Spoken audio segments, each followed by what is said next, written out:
Ini ang Digicast Negros, kag ini ang aton nga Bantay Kanlaon Special. Yari ng aton nga top story subong nga adlaw, December 10, 2024. Halit sa pananom kag turismo, kabahin sa epekto sang paglupok sang bulkan Kanlaon. Negros Occidental ginapaabot magadeklara sang state of calamity. Face-to-face class suspension sa masobra 700 ka mga eskwelahan ginpatuman. Mga benepisyaryo sang AKAP kag AIX nga ginakuhaan sang komisyon ginapa-validate ni Mayor Albi. Initanan sa Digicast Negros X.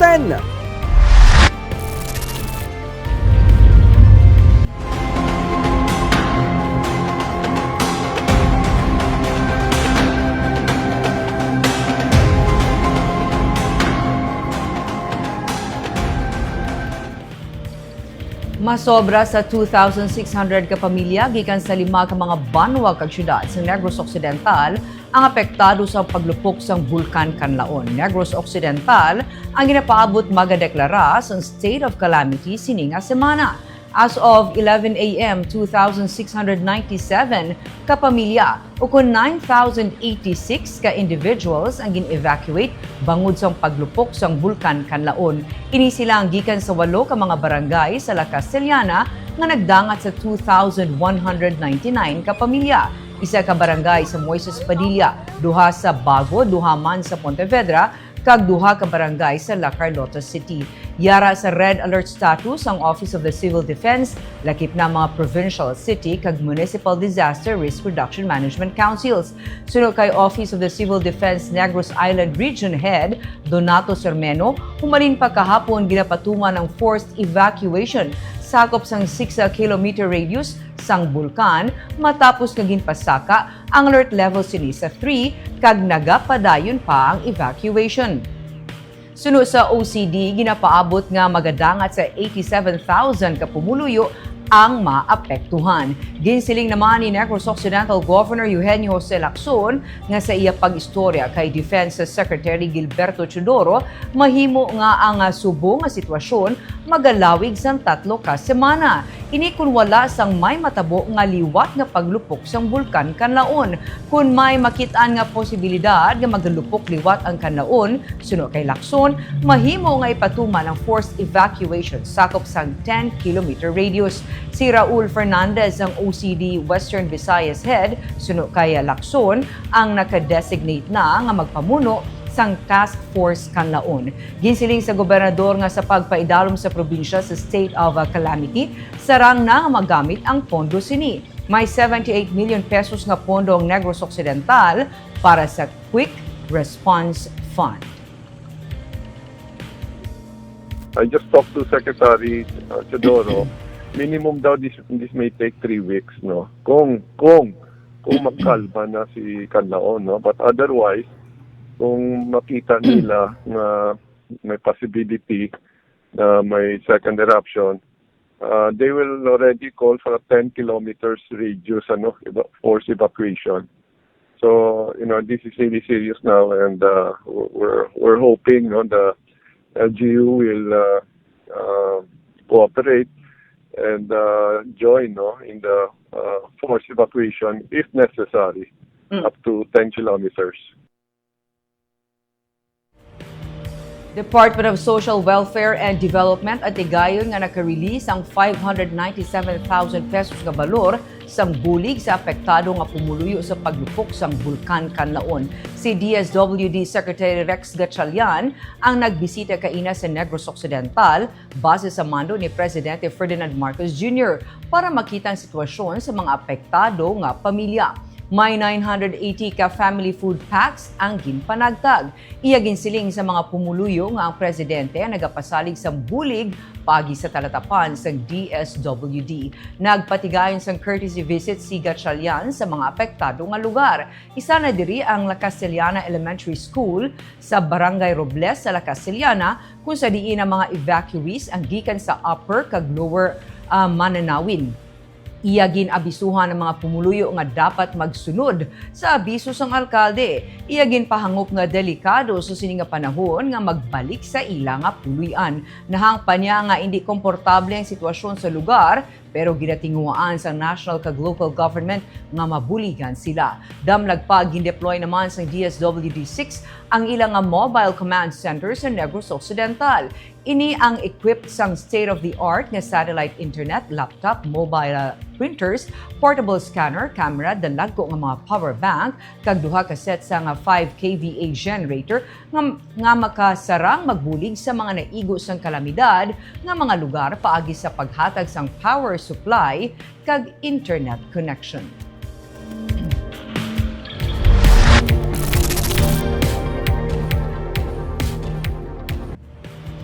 Sa iban nga mga balita, artificial intelligence tuyo nga gamiton sa Bacolod LGU sa BCGC. Ang Interactive Information System gamit ang floor standing kiosk sa Bacolod City Government Center kabahin lang sa incentive nga nabaton sa nga Bacolod LGU matapos magbaton sa SGLG Award sa nagligad nga tuig. Ginsiling ni Mayor Albi Benitez nga plano niya nga madugangan ini sang liwat nga nagbaton sang award ang syudad sang SGLG Award sini nga tuig. Luyag sang alkalde nga magamit sang artificial intelligence agud nga mas mangin epektibo ang interactive information system. Nagapati ang alkalde nga paagi sa pag-enhance sang government services sa bulig sang teknolohiya, mas mapadasig kag epektibo man ang serbisyo sa pumuluyo. Asking IT and ITA to find a software, an AI already, to be able to make this happen.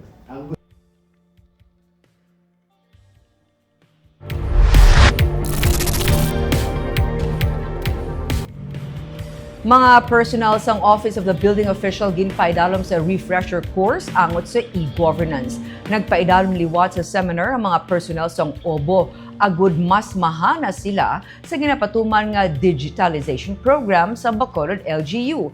Ginsiling ni OBO OIC Engineer Ami Tencha, ginapaabot nila nga mapadasig ang natalana nga business application kag renewal sa business permit sa natalana nga business one-stop shop sa Enero. Ang e-governance system para sa pagaproseso sa mga building permit kag certificate of occupancy ang ginduso ni Mayor Albi Benitez agud mapadasig ang transaksyon kag mapaiway ang mga fixers. Ang alkalde ang nagpili kay Tensya para magtalos kay Anay Obo Head Isidro Sun na tungod sang kapaslawan nga mapatuman ang e-governance system sa lokal nga departamento.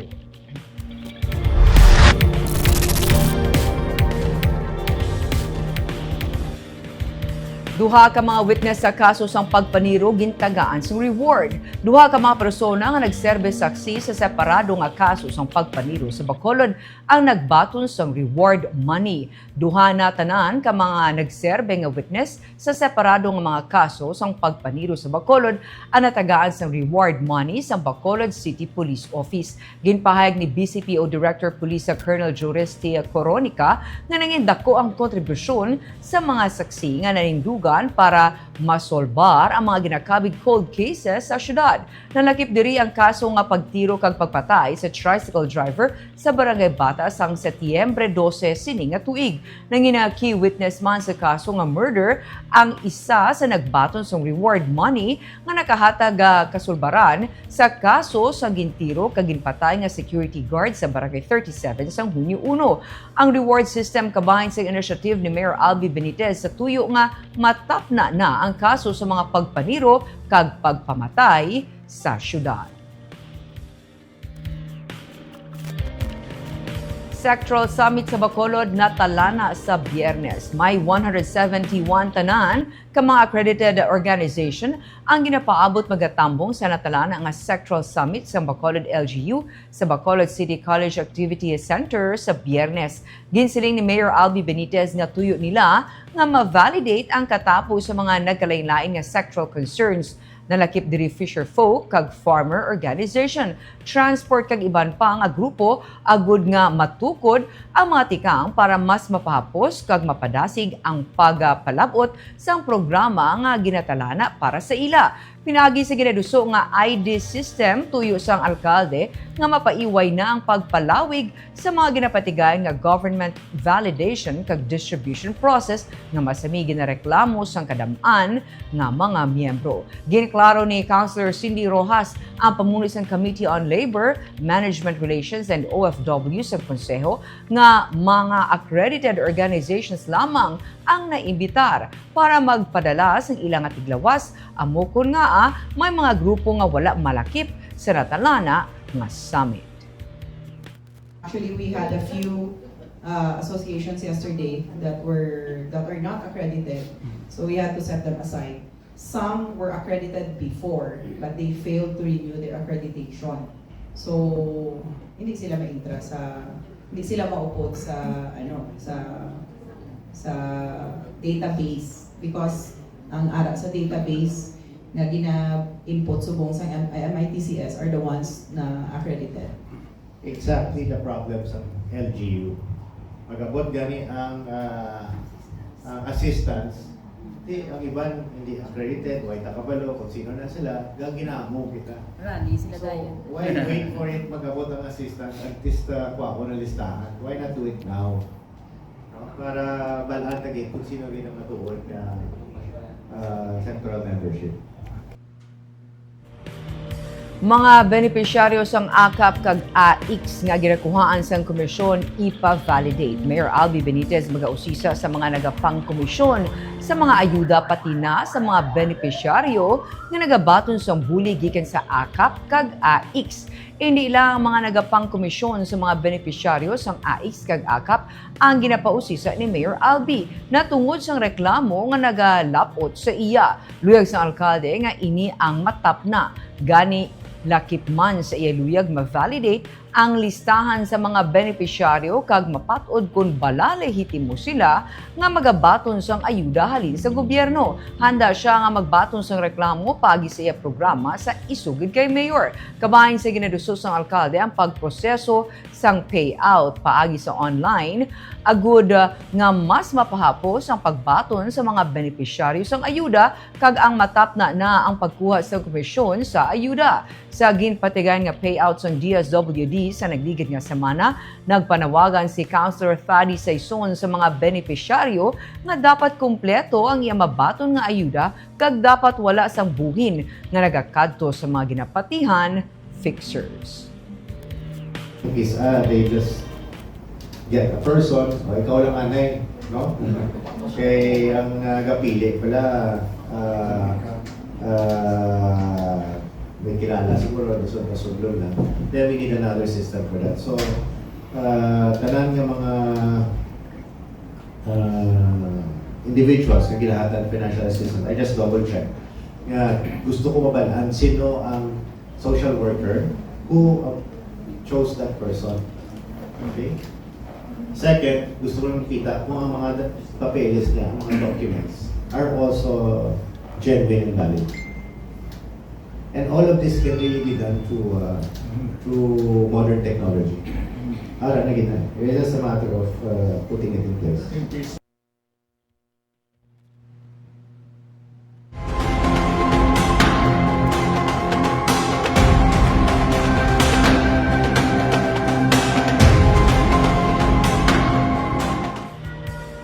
Face-to-face class suspension sa 779 ka eskwelahan ginpatuman bangod sang paglupok sang Kanlaon.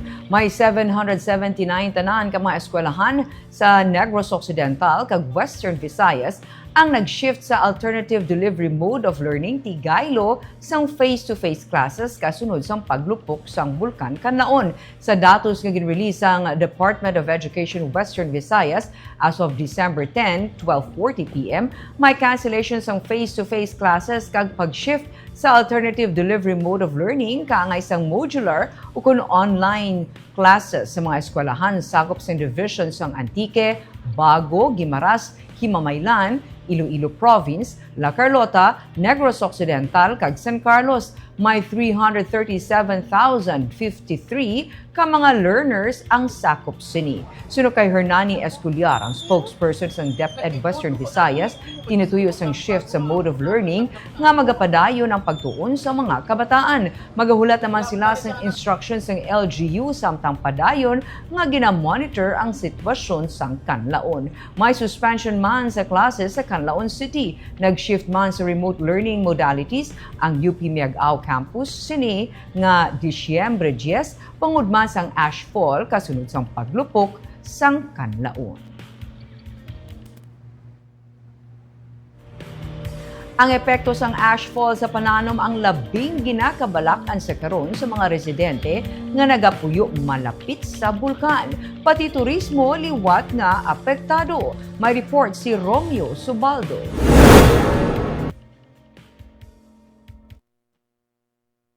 Nangin color gray ang kabukiran sa palibot sa bulkan Kanlaon. Pati ang mga balay kag mga pananom sa idalom sa bulkan nangin color gray man. Ini kasunod sa ashfall matapos ang paglupok sa bulkan sa kahapon. Ang mga dalan sa may barangay Ilihan sa Bago City kag barangay Araal sa La Carlota City madamol ang abo nga langin lutak na. Pati ang mga pananom wala makaluwas. Ang mga katubuhan natabunan sang abo. Gani nagakabalaka ang small farmer nga si Jomi Heruta. Sama na nga bulan i-harvest tani ang iyang mga tubo pero naabdan pa sang ashfall. Dahil namin sa puntasang tubo, sa hindi na sila nga magtambok pa sa. Amo na lang sa imbis tani nga isa pa sa kabulan para magtambok, nalimitahan na lang dalan sa asta kutob. Ang ining utanan sa barangay Ilihan sa Bago, kinapanag-iyahan sang kooperatiba sang barangay. Diri nagakuha ang mga pumuluyo sang ulutanon kag ginabaligya Manila. Pero pati ang mga nagkalain-lain nga mga utan, pati nakasagingan, nabulit man sang abo. Gani, ginapaabot na nila nga magkalalaya ini sa masunod nga mga inadlaw, bangod may dala nga asupre kag abo. Kag amo na sang isa ka kinakwanan sang mga pumuluyo di, pali mga luyana, bisan ng mga kamuti, panggit, bisan sa akon, taga may tanom-tanom ako. Kung isa daw nawuyos, isa ka daw kadagdag ng dahon niya. Sa katupad lang nila nga barangay nga Araal, sakop naman sang La Carlota City, natabunan sang abo ang mga ornamental plants sa palibot nga nagapatahom sa lugar. Ang gintubdan nga kilala nga atraksyon sa La Carlota City. Magluwa sa tuburan nga ini nga ginadagsa sa mga turista, kadamo sa mga nagatrekking pasaka sa mga busay. Pero matapos ang paglupok sa bulkan, ginakulbaan ang tour guide nga si Ronnie Sumugat nga apektado na naman liwat ang ilang nga palagabuhian. Matapos maglupok ang bulkan sang June 2, nagsirado man sila sang halos 4 ka bulan. Subong lang sila tani mabawi kay Pasko pero sirado na naman liwat. Wala na naman siya rin. Bagdown na naman din tourism diri sa aman. Turismo di. Kung magambal ka December sa diri nga lugar, magambal ka December, peak season? Peak season siya. Kag halos every labi ng gising mo kahit siyempre wala na klase. Halos every day din kami bisita. Siling ni Protected Area Superintendent Dennis Piñosa, delikado katama sang sitwasyon sa bulkan, gani sirado ang nagikan sa mga turista ang gintubdan. So definitely yung ecotourism operation natin, stop natin, no? Ay medyo delikado sa mga bisita. So ngayon may forced evacuation ang mga community dito. So dapat nag-alisa na sila kagabi. So may mga kunting naiwan, no? So definitely hopefully bukas wala na siguro mga tao dito, no? Panawagan sang DNR, in kaso nga may mga kasapatan nga magpalanaog gikan sa kabukiran, gilayon ipahibalo kon i-report sa DNR para ma-rescue. Masobra sa 87,000 tanan ka mga persona ang nag-evacuate bangod sa paglupok sa bulkan sang kahapon. Romeo Subaldo para sa Digicast Negros. Kag antes kita magtakop, kita ang nag-greet sa aton nga mga viewers kay Gina Loquinario Nim, maayong hapon, Angelo Javier Dulman, nag-greet siya sa Digicast Negros sa maayong hapon, kag kay Hensley Cecil Alguna Mumbai, maayong hapon man. And of course, padayon kita nga nag-remind sa aton nga mga followers nga mag-monitor sa balita to keep safe, kag magpamati sa advice ang aton nga authorities. And of course, hindi kita magkalipat sa pagpangamuyo sa tunga sa aton nga sitwasyon. karon. Kagamuyag to ang Bantay Kanlaon Special. Tubtubwas, ako si Barbara Mijares. Mayong gabi.